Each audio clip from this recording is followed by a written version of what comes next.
Brigada. Ang grupo ng mga guro umapila para sa agarang release ng election honoraria ng ilang mga kasama nila.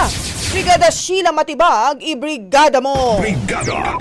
Live report. Hindi pa rin nakatatanggap ng kanilang honoraria ang ilang mga gurong nagserbisyo noong midterm elections, isang linggo buhat noong halalan. Ayon kay Alliance of Concerned Teachers o ACT NCR Union President Ruby Bernardo, may ilang mga teachers na nagtrabaho ng higit 24 hours at ang iba pa ay gumastos para sa pagkain at transportation gamit ang kanilang pera noong araw ng botohan para lang maranasan ang pagka-delay ng kanilang honoraria. Hindi anya katanggap-tanggap na ang mga guro ay nagtitiis ng init, pagod at panganib para sa halalan, ngunit pagdating sa bayad at benepisyo, laging huli. Libo-libo pa umanong mga gurong nagsilbing mga electoral board ang hanggang ngayon ay wala pang compensation. Dahil dito, umapela ang grupo para sa agarang pagre-release ng naturang honoraria.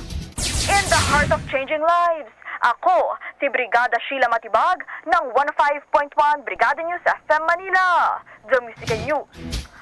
Sorry. Ang bahaging ito ay hatid sa atin ng DriveMax Herbal Capsule. Lalaking angat, tumatagal.